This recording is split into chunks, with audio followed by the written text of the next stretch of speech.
Bakit mas maraming nagsasabi na mas masaya yung childhood ng mga batang 90s kaysa sa ngayon? Bakit mas maraming nagsasabi na yung mga batang 90s mas swerte sila kasi mas masaya yung mga naging childhood experiences nila? Simple lang. Mga batang 90s pakinggan nito. Lapit ka konti. Nung panahon natin hindi pa uso cellphone. Hindi pa uso yung puro Mobile Legend. Naglalaro ka sa cellphone, manonood ka sa cellphone.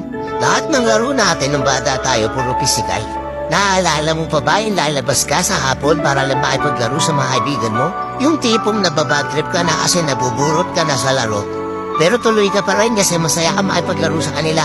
Yung tipong lalabas ka ng alas 3 ng hapon hanggang alas 6 hindi ka na pwede magpagabi kasi mapapalo ka. Pero yung maiksing oras na yan para makapaglaro ka, pakiramdam mo ang haba-haba na. Naalala mo pa ba? Pagdaling mo sa eskwela, madaling-madali ka kasi may papanoorin ka pa.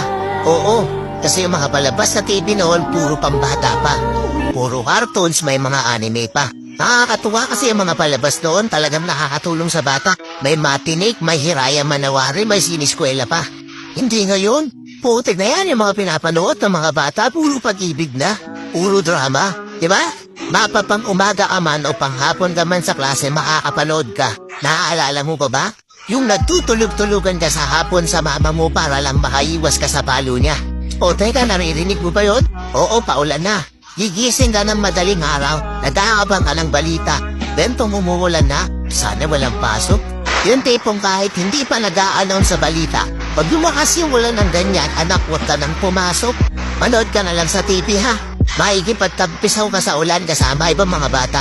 Nakakamiss yung mga panahong wala ka pang pinoproblema. Nakakamiss yung mga panahong wala ka pang responsibilidad at obligasyon. Nakakamiss yung mga panahon nung ikaw ay bata pa. Pero napapansin ko, bakit hindi ko na nakikita yung mga ganong klaseng bata? Sa tuwing lumalabas ako, napapansin ko napakatahimik na ng iskinita. Hapon na, oras na ng paglalaro nila. Pero bakit ganon wala ng mga bata? Nasaan na sila?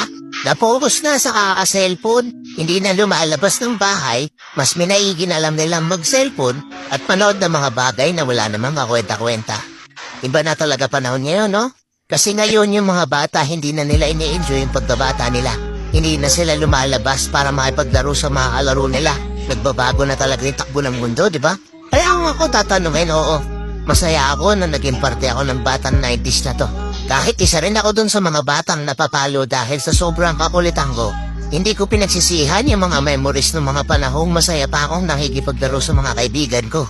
At alam kong ganun din kayo. Mga batang 90s dyan, uy. Alam kong naandyan pa sa puso nyo yung inner child nyo. Tatanungin ko kayo, mas masaya nga ba talaga yung mga panahong hindi pa sikat yung teknolohiya sa mundo? Let's go.